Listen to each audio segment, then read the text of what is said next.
Welcome, everybody. We're coming to you live from Infocom 23 in sunny Orlando, Florida.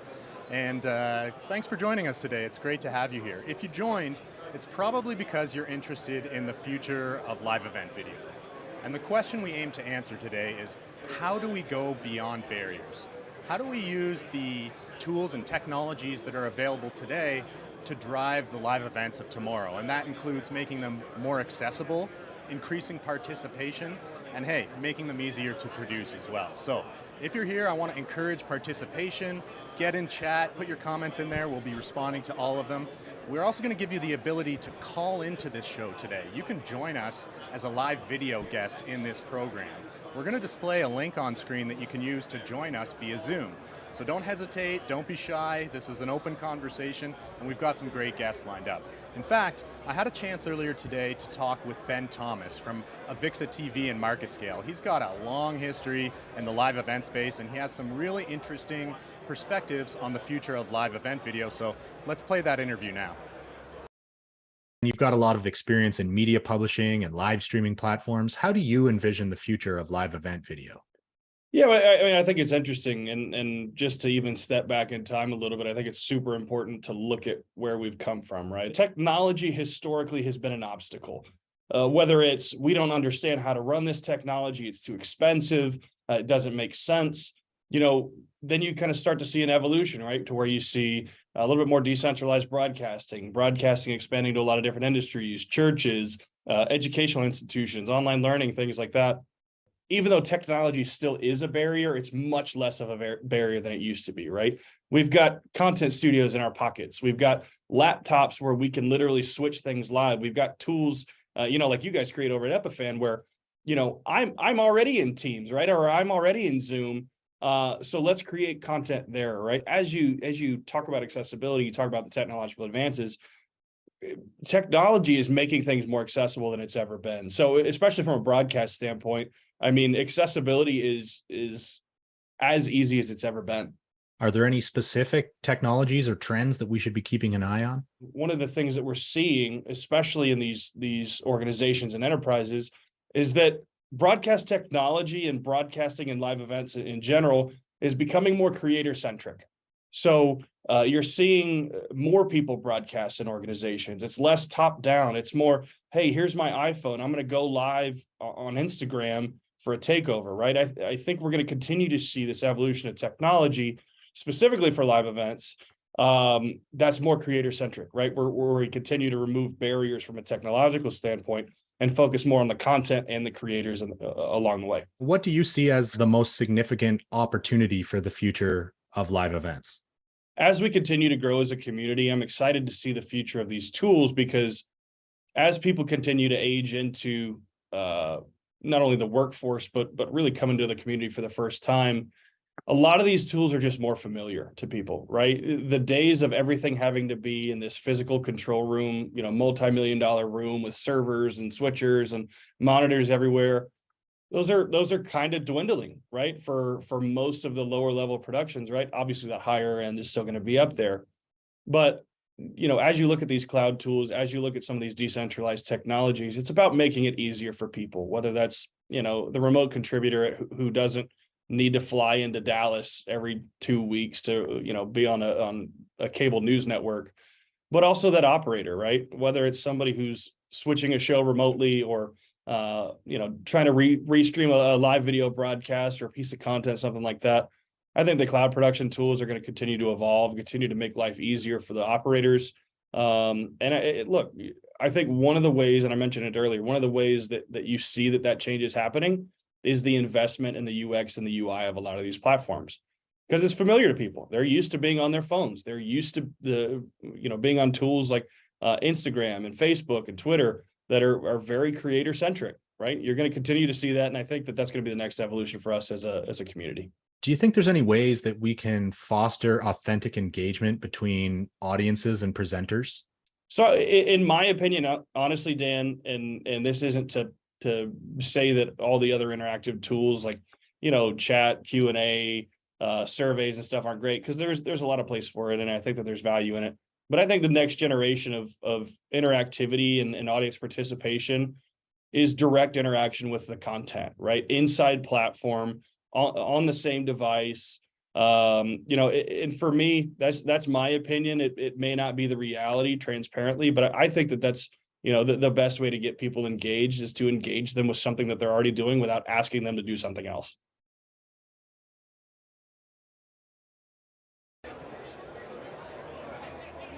The future of live engagement is direct interaction with the content in platform. I love that.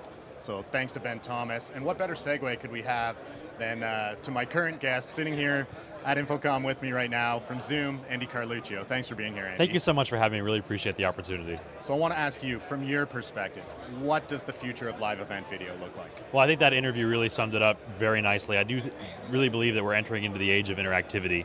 And one of the key components of that is that low latency connection to our audiences at scale.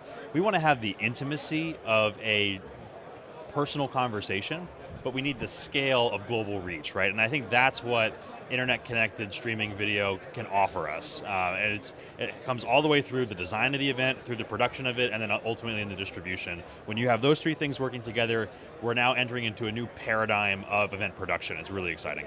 Fantastic. So my question for you, how can we start using Zoom to make events both more accessible, but also increase participation? Right, and so I think that there's two edges to this, right? There's on the presenter and contributor side, where you have the ability to get the right person for your show, regardless of where they are in the world, right? If they can connect to Zoom, they can be part of the event. But then on the audience side, you have, like I said, the possibility of global reach. If they have an internet connection, they can participate. And I mean participate very directly, because it's not just that we want to have this one-way delivery of video to, honestly, if you're going to do that, just make it VOD and put it up online. Let them watch it at 2x speed later, right?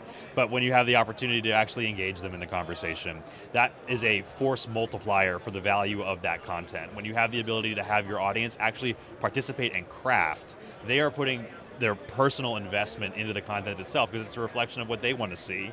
And that again, it adds value to the message that you're trying to send when you spend that time on the production side to incorporate their interactivity directly into the event structure itself. Fantastic. And on that note, I'll just remind the audience, if you want to help us participate and craft this event, get into those comments. We're going to get to those comments and questions later in the event.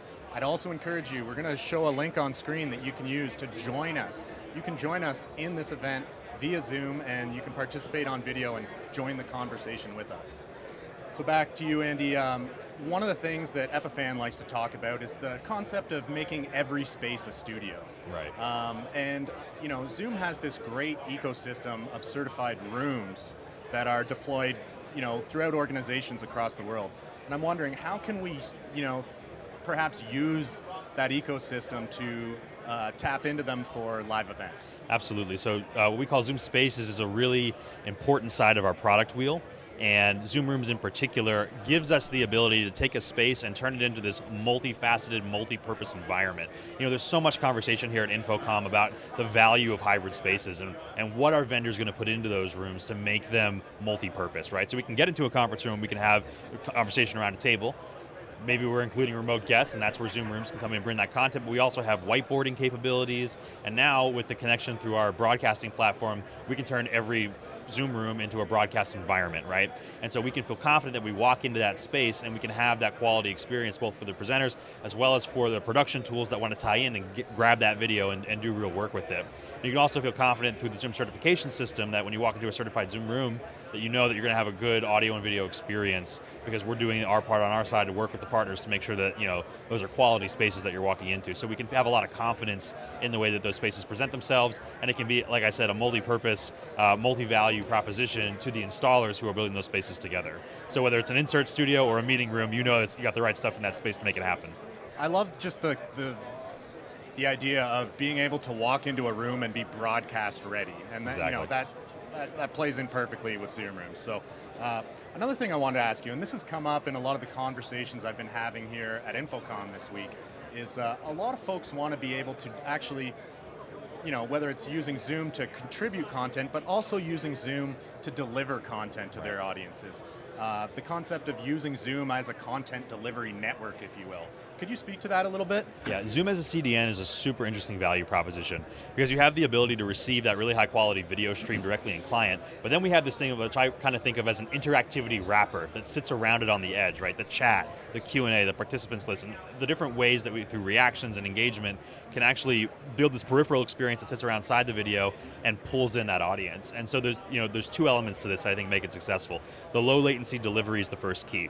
When the event is taking place in step with the audience watching it, interactivity becomes possible, right? When we're, sub 300 millisecond interaction, not only is that important for the panelists to have a live conversation, but the audience can become part of that conversation as well. So that's really critical at the core AV side. Then, like I said, everything that's around that video feed that gives the audience a portal into the event itself is really an important part of that. So our client-based approach, I think, to where we have the live video right there, and then everything that wraps around that and builds the experience, and through things like Zoom events, we have that lobby portion, we have the networking portion, all those different things that can come together to build a full event experience beyond just the video itself. I think that makes it really attractive as a content delivery platform. Fantastic. So for our audience right now, once again, I'm going to remind you, don't hesitate, don't be shy, join us in the conversation. And in fact, we're going to use Zoom, we're going to demonstrate some of the concepts that we're talking about here today in real time. We're going to use Zoom to act as a contributor so that we can bring guests into this program. And with that, I want to invite our panelists we've got a couple people lined up to join us on this show who will have some useful insights. So joining us now, we've got John Porterfield. John is I would say a solutions architect who's a live streaming evangelist. We also have joining us, we've got George Kennedy. And George is an event producer, event operator from the office hours community. So thank you both for joining us right now. It's great to have you. Great to be here. Thanks, John. John, my first question is to you. You're talking to organizations all the time who are looking for ways to, enhance their live video experience. What kind of solutions or what kind of opportunities do you think are the biggest ones out there right now for live event video? So I think going to the point like Andy was just talking about is that there's quite a number of opportunities, I think, as we've looked over the past few years. But if we think about video and streaming and where we've kind of evolved to over the past several years, but even from my own personal experience, the past close to 10 years now in doing streaming production type broadcasting efforts, what we're seeing now is kind of this transition point of taking digital events, right? And when we say digital events, we mean taking things that are virtual events and leveraging tools like Zoom, like with Epiphan, like with Connect, or other parts of the Epiphan ecosystem, along with Zoom and other elements, to really kind of tune and architect a way of delivering a high quality event for clients. And so a lot of times we talk about in streaming media that, the quality, it's about the quality and scale. And, so I think we have a lot of tools now in the tool bag, so to speak, that are really kind of evolving us into that space where we can now offer clients, be it some form of a digital event, or maybe it's a combination of both, what might be done on site and is in addition to being a virtual event, where we can combine those elements together and produce a high quality type activity. So those are, name a couple items. And then we're seeing all the graphic elements like display, singular, Uno, which are we call computer graphic solutions that kind of allow you to polish up those events, right? So we can up level it even more to produce a high quality event. And you don't have to be a large broadcaster like in sports production or a TV news organization or something, another group. This could be corporate, it could be nonprofits, right? So it kind of lends itself to really kind of help provide more leverage to help the clients deliver better value for their audience. Fantastic. I want to kind of transition over to you, George. George, you're operating live events daily, right? And you're providing streaming services to organizations all the time. I'm curious, on what is your perspective? How can we make live events easier for organizations to produce? Well, obviously, Zoom has been part of the ecosystem now for the past three years during the pandemic for live events and for contribution. So now Epiphan is integrated with Zoom, or Zoom is integrated with Epiphan. So we're really looking at this as a big deal, because now we can take those tools that we already had using with Epiphan and really integrate it across the board. Now, for our organizations, that works with a lot of AV companies, it's going to be an easy transition for them to now be able to produce videos. If those organizations want to produce videos outside of the folks they're already working with, we think it's a great idea for consultants, folks that's already know the Zoom ecosystem and the Epiphan ecosystem, to really step in and say and show organizations the direction that they need to go in.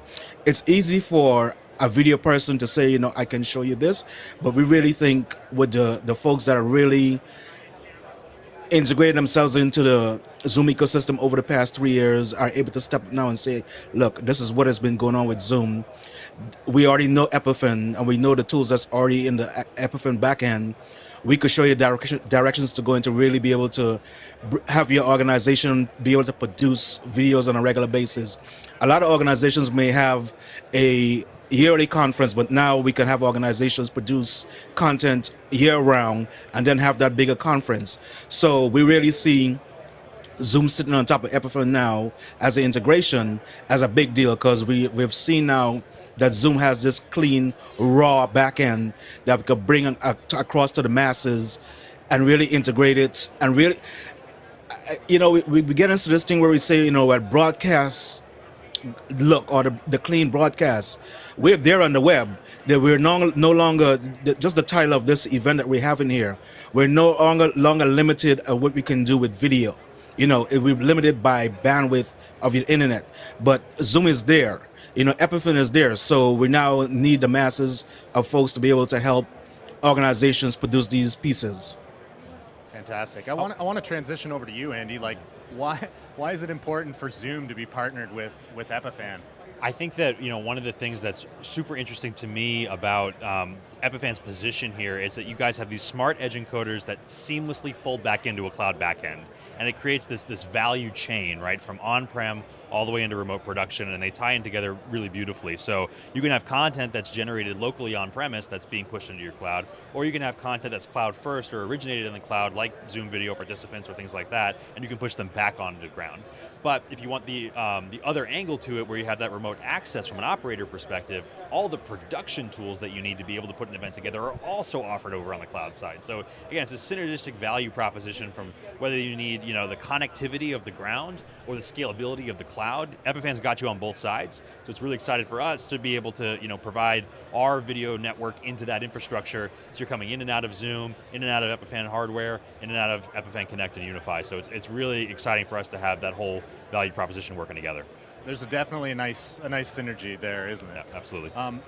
John, question for you. How are we going to make events more accessible? You're talking to organizations who perhaps are trying to make the decision whether to commit to a live content strategy, perhaps. How do you convince them? How do you show them that live events don't have to be this daunting, difficult thing to accomplish? Yeah, I think that's kind of a challenge in one respect, and then it's also an opportunity to help the client feel good about the process of doing something online. And with one recent client where we took their national one-day event, we were able to produce an event for them, scale it up even more the second year we've done it, and create a more immersive process by which we work with them to, one, define what the setup needs to be at the host location. But we're talking about tools like what I mentioned before about graphics. As an example, like something from like display, where we can add an L-shaped bar graphic, we call it, right, an overlay that allows one to give visibility of those people that are participating during the virtual walk event. And what's being driven on that one part is social media, right? That continues to evolve and create a more type of inclusion for the audience to participate, whether it's a tweet or something on Facebook or some other comment, and respond to the audience and have, as part of the production, help them. And what we do by that is we kind of work with the client to make sure we define what that looks like. But we can even go beyond that and thinking about other accessible options, right? Can we bring in another, like a watch party? Could you do something like that? Could you create an immersive experience of taking a live poll and introducing? So there's tools now available to do that, in addition to provide more accessibility options when it comes to maybe it's a language translation, maybe it's something for captions. So, the goal I think for those of us in from a webcast producer or technology type perspective with media is to help ensure that we work with the client to hear and listen what they're looking to do, and really develop a cohesive plan of sorts is the way I look at it, and help plan it out, right? And testing is a big part of that process. So as we bring elements in like Zoom with Epiphan Connect or the unified cloud solution and other elements, we can kind of define hopefully maybe an element and help them understand. And the one event I did was very successful, right? Both in terms of the sponsors and the online audience and just embedding on their website. So the client was very happy when I completed this recent event. Yeah. I just want to, speaking of accessibility, I just want to give people an idea of how we're making this event accessible. We've got kind of a hybrid setup right now. We've got this micro studio here at Infocom, and Jeremy, maybe you can put us on the four-up so you can see all of us. It's like, we've got this micro studio, we've got folks joining over Zoom, and I encourage our audience to join over Zoom as well. Jeremy, do you have the four-up layout? You can see all of us at the same time? Okay, perfect. And we're giving access points, whether it's on-premise, whether it's virtual, or whether it's some kind of hybrid component. George, I want to ask you, what advice are you giving to organizations to be able to, whether it's in-person, virtual, or hybrid, how do you look holistically at that landscape and advise them on how to produce their events? Well, I'm going to go back for while we sat on a pandemic for the past 3 years, right? There's a lot has happened, and Zoom was a big part of that. Andy has been a big part of that because obviously, with his company coming on board with Zoom. So what the landscape looks right now as far as production and advising clients, right? So clients need to look for consultants. What the whole Zoom ecosystem has built, and I have to talk about my office hours folks, is we have built a community of folks that we could tap into. John is speaking a lot about graphics, FPS graphics. There's someone that I could send a message to and said, hey, I'm looking for this piece of integration for a particular client.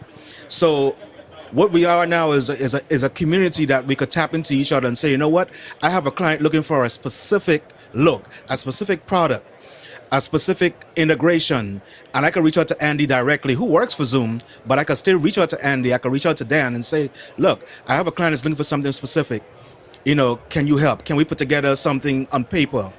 It's easy to say, I just want to make money, but I think we need to go forward saying, you know what, we're going to take care of the client first and the money will come. Or if you're just looking for the income, it will come. But we need to put clients first. We need to build communities and teams to really take care of a client-specific need. So I would say when we're trying to reach out to clients and help clients, let's build a team that could serve a specific need to that client.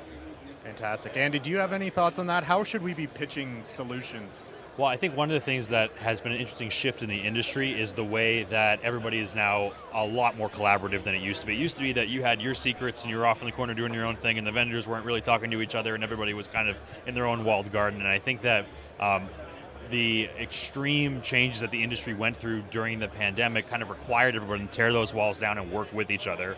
From the Zoom perspective on our sort of journey here, we built a lot of core audio and video infrastructure to enable people to connect with each other.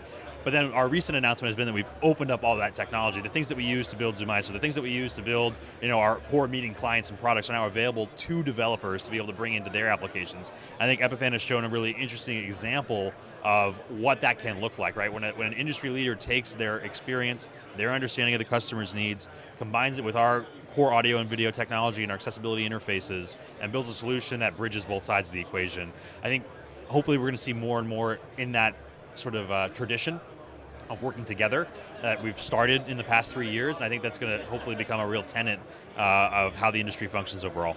Fantastic. So eager to hear what all of you think about this, get some comments and feedback on this conversation. So I want to invite now my co-producer George, who's off-site. He's going to join us remotely. George, welcome to Infocom 23. Hey, thanks. I wish I could be with you there, but it's fun actually being here because I got to see more of a bird's eye view of everything that's happening. There's a lot of comments coming in on YouTube and LinkedIn and the social platforms, and as always, people are excited about how we're doing this. And with Zoom on board, there's lots of Zoom questions, so maybe we could start up there. We have a question from Frank from Madison, Wisconsin. Is there a plan to allow for individual NDI sources into a normal Zoom meeting, not in Zoom rooms? So I don't know, Andy, if you want to handle that one. So this is on the receiver side, as I understand the question. Is that how you read it, George? Yeah, that's exactly how I read it as well. Yeah. Yeah, I think so. So there's a couple of interesting things. Again, through our developer platform, we have the ability to send raw data up into Zoom in addition to be able to provide raw data out of Zoom. So from a developer perspective, we're seeing interesting things where I know Epiphan's been in conversation about, okay, how can we take stuff that originates in Epiphan's cloud ecosystem and be able to play that out into Zoom meetings and delivery side. From the NDI perspective, there's some interesting things that can happen there as well. Obviously today, you could go grab NDI virtual input or virtual camera, and you can pull it in that way into the Zoom client. I think there's other interesting possibilities as well. What you can do on the hardware decoder side, you plug that into Zoom, it sees that as a camera source, so interesting things that can happen there. And then obviously a very robust implementation on the output side, both from our first party products like Zoom Rooms, which was mentioned, but also again through the network of developers who are building their own solutions off the same core technology. Nice. We have another question that's kind of similar, which I'll just layer on. Someone's asking about bringing in audio and video from USB, from a switcher or digital audio interface. And I tell you, ever since 2020, like everybody else, Dan and I have been trying to figure out different ways of getting video into Zoom. And so we originally started with our capture cards. Epiphan makes great capture cards that are basically convert any signal into USB. So that's the most obvious play. But I also remember playing with something called loopback audio, which would create a virtual audio signal that we could bring in and distort my voice and do all kinds of goofy stuff in a Zoom call as well. So look through our YouTube catalog and you'll see lots of wild Zoom and Epiphan experimentation. Yeah, I can also speak a little bit to Epiphan Connect. So Epiphan Connect is how we're producing this show right now. We're able to extract individual ISOs from a Zoom meeting and bring them into our production. But the cool thing about Epiphan Connect is it also allows you to do a return feed into Zoom. So that means that you can very easily get your fully produced program into a Zoom meeting. So perhaps you want to set up a scenario where maybe you have some breakout rooms and you've got some executive messaging happening. You can be using Zoom as both your sort of your auditorium where people watch the content and interact with it, and then also have a Zoom breakout room perhaps that is your main stage. And that's actually how we're producing this show right now. And once again, if you call in, if you want to join this Zoom meeting with us, don't worry, you won't be added into the show instantaneously. We actually have a green room where you can join this Zoom meeting, you can be greeted by our producer, and when we're ready, we'll bring you into the program and add you to the conversation. So there's always interesting ways to use Zoom. I think the creativity, your own creativity is kind of the limiting factor at this point. So any other comments coming in, George? Sure. Well, another one on the same vein of what you're just talking about, Dan. Someone's asking, how are you bringing the Zoom feeds into this live stream? How are you keeping the video quality so high? So I can speak to that a little bit because that's kind of my role here today. We have two producers running this show. We have Jeremy, who's in Jordan. He's in Amman, Jordan, and he's doing all the switching and making us all look great and cropping everybody and managing audio and doing all the things that a producer typically does in any environment. Whereas I'm kind of managing the Zoom side and bringing those sources over to Jeremy. So I have a window open which has Epiphan Connect on it, and I can see every participant on that list. I see Dan, I see John, I see George, I see Andy, I see myself, and I just push start and I tell it where to send that signal. So I say start on that signal and I send it to this input on Jeremy's production system, and then it's pretty much magic, it just happens there. And as to your question about the quality, I mean, maybe you guys can answer this a little, or like Andy, maybe you can help answer that a little bit better, but I know that because we're all native in the cloud, like we're not bringing the sources down to the ground and sending them back up again, that maybe that's why we get better quality. How would you answer that question? Why does the quality on this look so great compared to a typical Zoom call? Yeah, so there's a couple of things at play. First of all is this is a 1080p enabled Zoom account, so it's important to understand how resolution works inside of Zoom. If you have a pro account, you can request 720p activation from support in Group HD. If you have a business account, you can request 1080p activation, so you get full HD, 1080p, 30 FPS available on the contributor side. Then on the decoder side, again, this is the power of that developer platform announcement that we had earlier this year. We're now allowing third parties to be able to pull the raw audio and video feeds that are coming into our Zoom ecosystem. And in this case, it's a cloud-to-cloud transfer. So the video feed comes up from the contributor into Zoom's cloud ecosystem, and then we're doing a transfer over to Epiphan, where they're grabbing that video and audio feed, and then they're turning it into their format to push into their ecosystem and compatibility layer. So again, it's a cloud-to-cloud transfer, the 1080p enabled meeting, and then of course the contributors also having very nice setups, good cameras, good lighting, following those basic rules as well. It all comes together to make a really great looking picture. Yeah, and that's where Epiphan can maybe help as well. Is, you know, we've got our line of Avio capture cards. You want to get really good video into Zoom in an easy way. You know, set your contributor up with a capture card, and you know, rather than just using a webcam, maybe you're using like a mirrorless camera or a small form factor camera to just level up your camera technology a little bit from, you know, your typical built-in webcam laptop webcam. So, but yeah. Can I just add that, you know, we're speaking about cameras. Obviously, this is not a plug. I am on a Blackmagic 6K and a Mix Spree. That's like the standard right now for what we use on office hours. What I would employ folks to do is, when you are talking to these clients or prospective clients about equipment, make sure that it's easy now to really rent a package and send it to them. So focus on that also. When you're going to bid on a project, just go ahead and say, explain to the client, look, we could, if you have contributors from all around the country or the world, you know, there's folks around the world that can actually deliver a good piece of equipment and package to your clientele. So focus on that also, so we could keep that quality in Zoom high. That's perfect. Yeah. That segues into our next question perfectly. We have Afolabi from Nigeria is asking, can you talk about how, it's a little bit clunky here, but how it can be uninterrupted, like freezing images and bandwidth reduction, to enable the participants not to be discouraged? So George, imagine you're dealing with people who don't have great internet. How do you support them so that they know they're going to get a good signal and not have freezing images?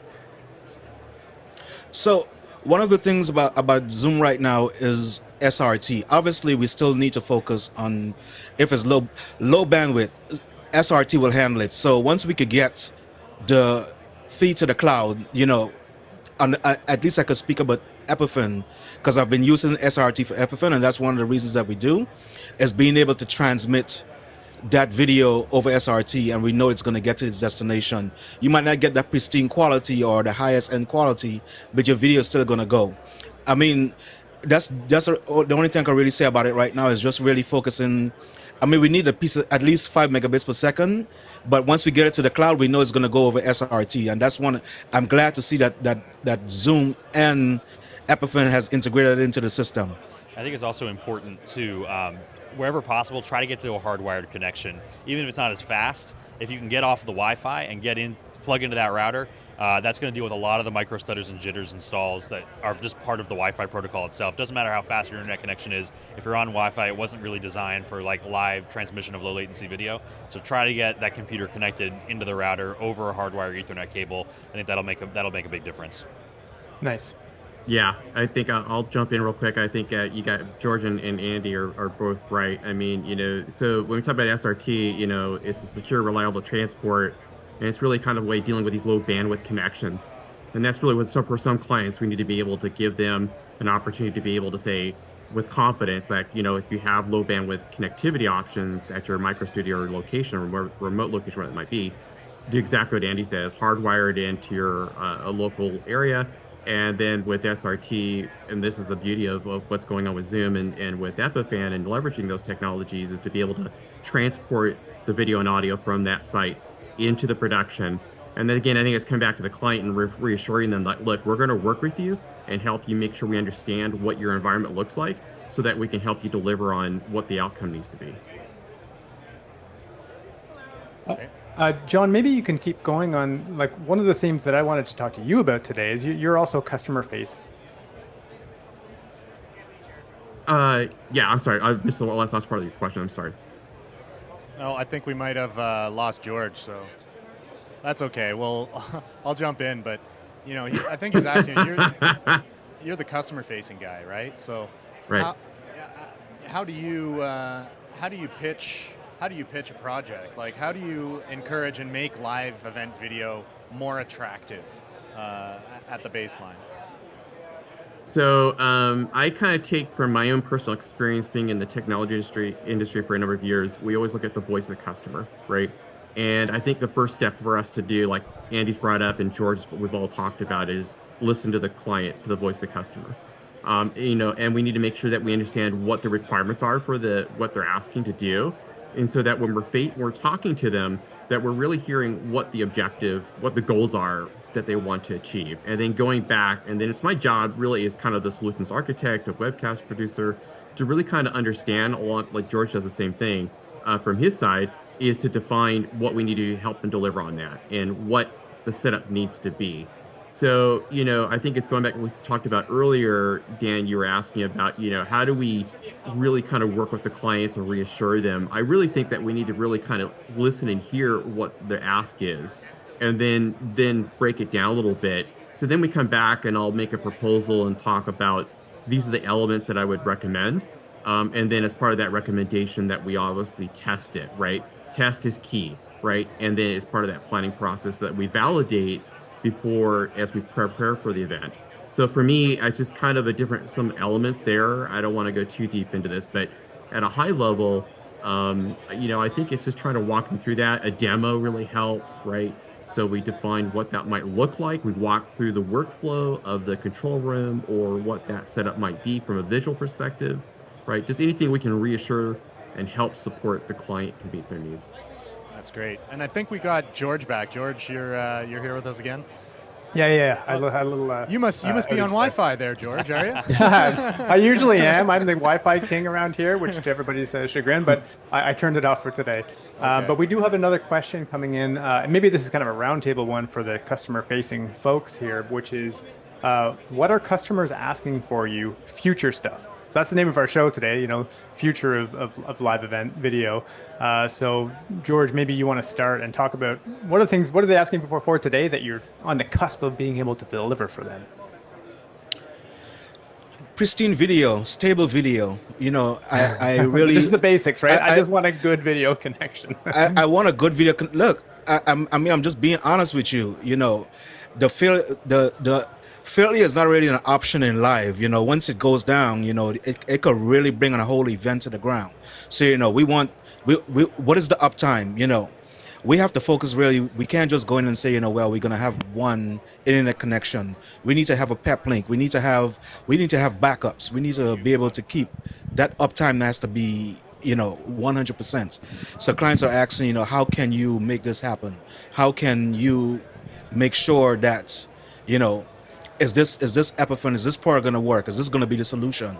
So you have to be 100% sure that whatever you advising this client on, you're able to deliver. Yeah, can I speak to that as well a little bit? I mean, how we're producing this show right now is we're actually using a fully cloud-operated experience.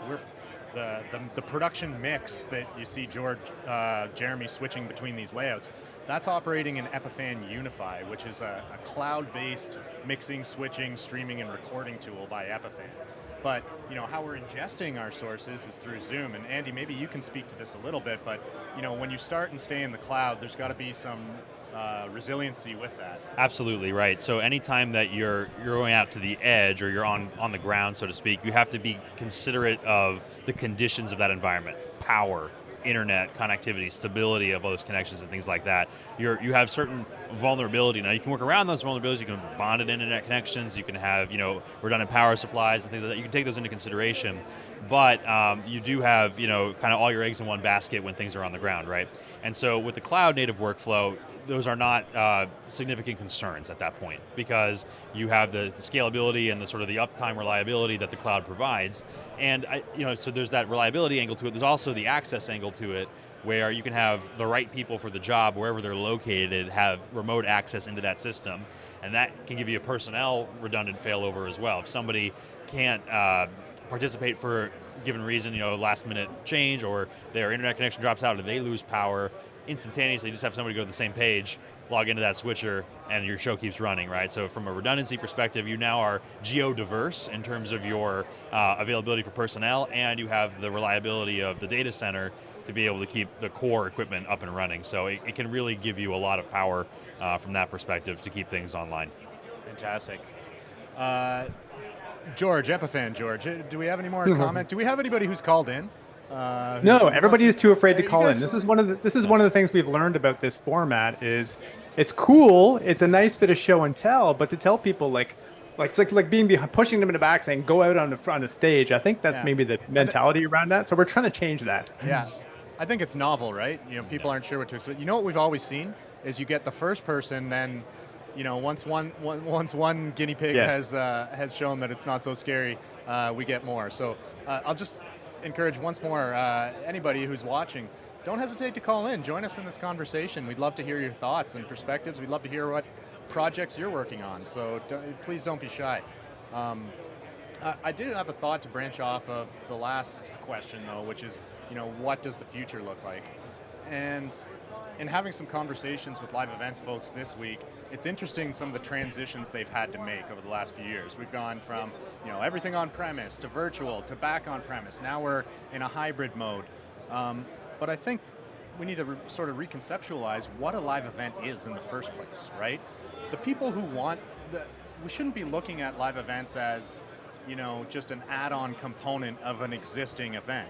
It's a holistically different experience. You're serving a different audience sort of on the same marketing tentpole, if you will, of another event. I don't know if you have any thoughts on that. Yeah, absolutely. I think that really what this industry needs right now is bold and decisive leadership in event planning. And I think that is, that's one of the value of these types of conferences, that we're getting the message out there and telling people. But from the conception of an event itself, that is where these tools have to start to come into play immediately in the core design. Interactivity should be the foundation of live events, right? Because if it's not, then you're not really respecting the audience's time. To be completely frank, like if they're there and that interactivity component isn't there, why do you need them there in this moment, right? Like maybe there's something to be said for like breaking news and that style of things, right? Where it matters that you hear it first, but for content delivery and brand advocacy and things like that, it really should be a customer conversation, right? And so I think that, as we think about the archetypes of events that are taking place, we really do need event planners to be taking that leadership perspective and putting interactivity first. I think from a tools perspective, as the team has said on this panel, you don't need to be a multi-million-dollar broadcast operation anymore to be able to get to that kind of level of tool. The tools that exist today allow you to capture those interactions and pull them into the ecosystem and build events and encapsulate that interactivity, make the graphics, get the high-quality video feeds. You can do all of that now from the ease of your computer interface. So it's really, there's a paradigm shift in the industry, and now it's a matter of leveraging those things at the core, at the design of the event, designing for interactivity from the get-go. Can I just add real quick to what Andy just said? Because obviously I work in the live space, so I know a lot of meeting planners. I interact with a lot of meeting planners, so they're going to have to be on the forefront of this, because you have event planners and you have AV companies, and we're going to have folks say, you know what, we're going to put the industry first. I always say to Dan over the past couple of weeks, I'm only interested in moving the industry forward. This is how I make a living. I am 100% interested in moving our industry forward. And everyone is going to have to get on the same page. Whether you're doing a hybrid or in the cloud, we have to get on the same page, moving this industry forward. Yeah, Awesome. I'll echo what George and what Andy just said, because I think that's kind of what we're talking about when we talk about digital productions with cloud, right? We're really alleviating a lot of the complexities that have to be done on site. And we're shifting that. And I go back to the technology industry when we started talking about cloud years ago. Nobody really understood what we were talking about, right? But what we're really talking about is defining a better way to reduce cost, but bring up the level of productivity within a level of an effort. And I think that's what we're talking. I echo that. I think that's really important for us to move the industry forward. It's also to help the clients do more with less, in the sense that we can do this in a different way, but achieve the same results, maybe better, right?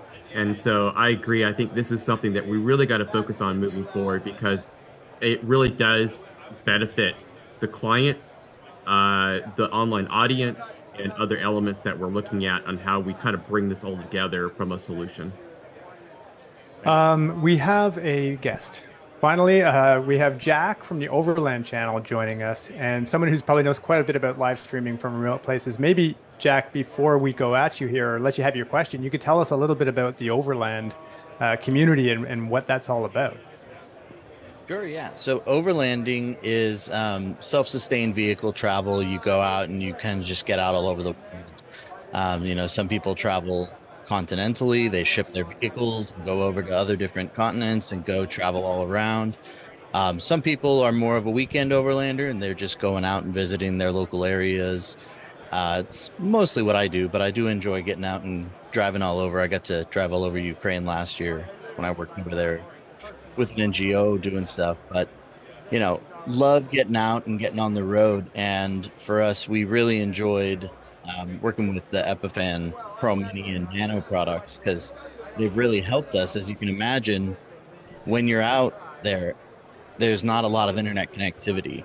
So we really loved the Nano giving us that H.265 and pushing us out so that we could still get our signal out, even though we were only getting 0.7 megabits per second on our stream, right? We were getting nothing, and we're still able to do the live stream from places that people aren't live streaming. So, yeah, had a lot of fun with the products and really enjoyed them. I met the team at NAB when we were there, and they were like, yeah, this sounds like something that could really help you. And I'm more the client, really, than the producer. We've got an engineer, Jonas, in Germany, and he was like, yeah, go check this out. We can plug it in, we'll get all your cameras in, and we can do a whole switch for the show. So it's been real successful for us. That's a super cool story, Jack. So, Jack, you've been following along this event. Do you have any thoughts? What are your perspectives on the future of live events and the technologies and tools? Tools like the Pro Mini and Pro Nano, those are the kind of things that make it so that the client doesn't have to do anything on the end, right? Literally plug it in and go. And that's the best thing that we can hope for, is that, this remotely managed equipment, somebody like me who I don't necessarily have the time or expertise to learn about all the back end. I do my own production stuff. As you can see, I've got some decent equipment, but I don't have to spend the mental bandwidth. I can focus on my topic and have that remote production done by the experts. And that's for me, that's the best case.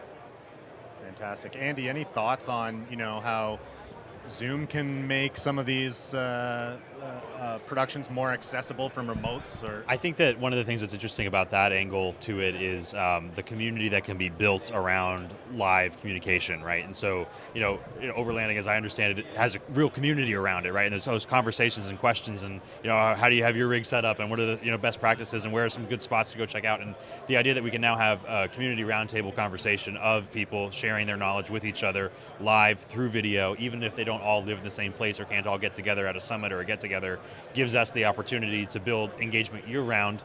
Maybe there's those, the particular events throughout the year that, kind of the highlights of it, but we can now just kind of be in a default state of interactivity at all times, right? And I think that's one of the things that, when you connect people together, you have the opportunity to build communities up among people who maybe have never even shared a physical space together, right? And so I think that's kind of an interesting paradigm shift for us in the digital age, and I'm really excited about it. Fantastic. Yeah, I wanted to add it with that kind of concept. I think what's really beneficial to that is really kind of give you the behind the scenes, and you're even though you're not physically there, you can still be part of that. And I think that's really unique in how we bring value to the online audience, right? How do we create that secondary experience, or how do we create other elements of that experience, especially as a creator or other parts of that process? And I think Andy brought up a good point, and Jack, and from the Overlander to other elements where we can bring in the audience and really get them engaged, and they can participate as part of that community and create that interaction. Awesome. We have another guest joining us. Thanks to Jack for jumping in there. But now we have David joining us. Welcome, David. How are you guys? Dave Brady here in New York City. I had a quick question regarding the unified product and the whole Epiphan ecosystem. Is the hardware portion required to use the Unify cloud-based solution? Because that seems to be the holy grail that I'm seeing it out of everything. I could field that, and maybe you, George Birchall, will have some thoughts as well. But Epiphan Unify is a standalone production tool that exists entirely in the cloud. And in fact, it's completely operated through a web browser, and it can be operated by a single person. That's how Jeremy overseas in Jordan is switching this show right now. Now, a lot of what went into Unify is based on the same platform foundation as our Perl hardware encoders. So anyone who's familiar with our Perl lineup of switching, streaming, and recording devices is going to be familiar with the Unify interface immediately. But you don't necessarily have to have both hardware and a cloud. You could exist entirely in the cloud when you use tools like Epiphan Connect to bring in sources through Zoom. Now, is it true that content that you produce using Unify could be played out of a Perl on-prem, and things that are going into a Perl on-prem could then be produced by Unify in the cloud? Exactly, and that's a big benefit here, is that our cloud switching tool is very easy to connect. It's all with the seamlessly hardware integrated, on right? It's one ecosystem with the hardware edge devices to help you get that connectivity on the site, but then you have the cloud production ecosystem on the back that can give a value multiplier to those physical hardware devices. You've nailed it, Andy. Does that help answer your question, David? Yeah, it does. The other thing regarding that is does it have a distributed model? For instance, you have TD, A1, A2 kind of graphics person, what have you, just for that diversity of... Yeah, you know what, and that's one of the great sort of components of being able to produce video in the cloud, is you can do things with a single operator if you're just doing a simple production, or you could bring in more operators and more tools if you want to. So for example, you'll see in this program we've been running some graphics at the bottom of the screen. We have a couple people who are operating this. So we've got Jeremy who's operating the switching, but we can have another person running the graphics, or we could have another person doing media playback. You can kind of build the team based on the scale of event that you need, and if you want to offload certain responsibilities to multiple operators, they can all access Epiphan Unify from a web browser wherever they are. You could be sitting, and we've seen this before, I've seen Jeremy switch a show from sitting in his backyard, and we have folks who will be sitting at the bar having a beer, doing a little show while someone else is doing the heavy lifting of another component of an event. So definitely makes it possible to kind of scale your human resources as you scale your event scale. So can I let me just add, Dan, and I think it's important from an operator perspective, because you give me some access to Unify and Connect. So I think once you start playing around with Unify, Connect and Connect and Unify, and suddenly as a Perl user, you start seeing things exposed to you, and you start going, oh really? So everything is already there that you knew already, but now you're bringing Zoom in, and I look at it as an ingest and egress. It's kind of amazing to see that you're going to be able to push SRT up and down, venue to cloud. So I don't want to do a deep dive because we don't have enough time, but it's once Unify comes online and you could see the possibilities with Connect and Unify, it's endless, and it's going to be amazing to see. Okay, we have a, just like you predicted, Dan, the first person came in. Now we have a stream of guests lined up here. So there's someone on deck here named Chris who's going to join us, and then we have another kind of a meta idea where we're taking a hybrid production and making it even more hybrid. So you'll see that in a minute after we talk to Chris. Welcome, Chris, to the show. Thanks for taking a minute with us. Hey, it's fun to be able to see all of my friends here. Hey, Andy and Brady and George. What you guys are doing is great. This idea of doing what some of us have been doing at the desktop level by remoting it out to the cloud, where for all intents and purposes, it's safer and more stable. You don't have to tie signals all the way down to my desk and then back up. It's really great. And what we were talking about, I think, I can't remember who said it. It may have been George, about the idea of getting people better equipment. I mean, it's a simple thing. I always like to say to my clients, I go, look, this frame right here, this frame is your business suit in the 21st century. You would not walk into the CEO's office wearing your cargo shorts and your ratty old T-shirt. That's not the way it's done. And so when you get to present yourself a little bit better, you're making a better statement about who you are, what you know, and what you're doing. So thumbs up to what you guys are doing at Epiphan. Making everything a little bit better. Thank you so much, Chris. That's great. Do you have any other thoughts to contribute? Have you been following along? I'm assuming, I believe I've met you before in the office hours community, and I've seen you working behind the scenes to kind of bring people in over Zoom into those productions. So, what are your thoughts on using Zoom as a tool for participation?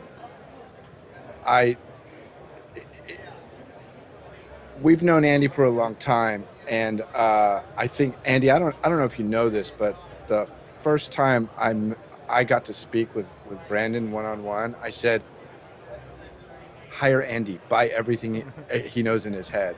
So I don't know that I had anything to do with it. I think you did it all pretty much on your own. But what you guys have done through Liminal and now Zoom, you've created an environment that is so far beyond all of the other video conferencing platforms. It's a shame that there is a certain, I'm going to say this kind of like Microsoft mystique, where people are like, oh no, we're moving to Teams. Like, don't. I mean, it's literally like the 90s all over again. Well, Windows is basically the same thing as a Mac OS. No, it's not. And Teams is the same as Zoom. No, it's not. And I'll say that just in general, Zoom is light years ahead, and yet. The only thing there, Chris, is that what we've seen is so many people. Teams is where they work. It's not like they're necessarily choosing Teams to go that way on their video side, but that's what their organization and their institution works with. So my comment, I got no choice. Like my IT says we use Teams, we use Teams. Which is what happened in the late 80s and early 90s. I used to do a lot of satellite training before Al Gore invented the internet, and I would do jobs for like Novell Networks and Compaq Computers and Microsoft. And one of the first things that they would teach IT people, and they were teaching them this before they were called IT people, I'm old, is, well, the first thing you want to do is get rid of all those pesky Macs on your network. It'll be much easier to build out your corporate network infrastructure. And I literally heard people say that on shows that I worked on back even before I owned a computer. And so there's a battle for the mind of IT. You're right, George. The IT people are saying, no, we're just moving to Teams. And the question is, why? What is it? What is the hook that they have in the mouth of corporate America? And that's really the real battle. And I'll say, Andy, Zoom wins. Absolutely. Technically. So George, can I just add, this is George. This is the other George. Let me just add this, right? And this is the argument this is what I'm pitching to clients right now, is while I know that Zoom is great, I think it's great with the Epiphan Connect and the unified backend, I'm able to bring in Zoom and Teams at the same time. So for me as an operator and a small business owner, I don't want that argument anymore. I'm going to use Zoom at first for anything that I do. But having Teams able to, again, IT departments, you might have a complete lockdown and saying, you know what, we're going to use Teams only. But now I'm able to bring in Teams and Zoom. So I'm okay with that. I'll just jump in. We don't have much time left, and I love the conversation. This is what we mean by authentic interaction, and we could go down any number of conversation paths right now. But I know, George, you have someone else lined up that we wanted to get to, who is perhaps joining us here from Infocom as well. That's right. I told you things get weird during these call-in shows, and no better introduction for Jeffrey Powers. Welcome to the show, Jeff. Are you saying that I'm weird? Hey, you own it. Come on. Look at you outside of our studio. Nice to see you. Look, there they are. Hey, everybody, Jeffrey Powers here. So usually I'm in that seat, and I'm not, which is really cool. So But yeah, I've been watching for the last 10 minutes, and what I'm really impressed about is I've been watching you guys and then been hearing on here, which is was a room in a room in a room, the whole Inception idea. But the latency was just almost spot on. You were finishing the question here, and then like I'd say about 500 milliseconds later, I heard the question on my ear. So it traversed across whatever to California, back around the world, however it works, and then came right back into my ear, and it was pretty low latency. Well, I'd say that every mobile phone is a field reporter now. So Yeah. And Jeffrey, you're bouncing around Infocom right now. Like a ping pong ball. Yeah. I'm just curious on your perspective. You're someone who participates in a lot of live events, hybrid events. What does the future hold? This type of reporting. So Andy was was in the audience for I did a session about being a virtual TD, and of course I used the example of your guys' virtual TD. I'm assuming it's still in Ottawa, correct? Yeah, exactly. So yeah, so it just this whole I'm calling this is a hybrid Zoom conference right now because we're at an event and we got George is here and George is here and. Oh yeah, George is here, and George is here, and another George. There's another George too. We're all George, and they're all here, but they're not here, and it's just amazing. And I don't know if I've dropped it all during this conversation, but there are times where it will be spotty, so it's like that. But for the most part, you guys, even in the green room, they were saying it was pretty strong on the signal, so that's impressive.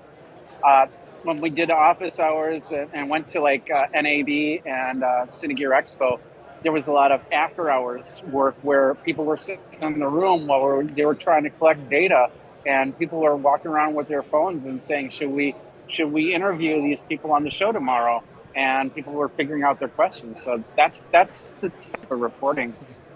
Yeah, I think Jeffrey brings a good point, Jeffrey. I think you're bringing out an excellent point, and that is that I won't go too much into this because I know we're going, but when we talk about all about this, is we're really talking about the digital first focus, and given that immersive experience, as Jeffrey, the mobile devices have become a contribution type device, we call it, in terms of an encoder or a way of sending a video signal from at a convention center or another location, and so we get that real time experience.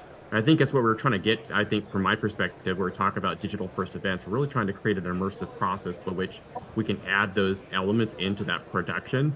And the phone devices themselves provide good video quality as long as something's planned out correctly. But I think it's another cool opportunity just being at the show and showing that. Yeah, and being able to have it's an earbud in, and you guys not hearing the majority of what I hear when somebody passes by or anything like that.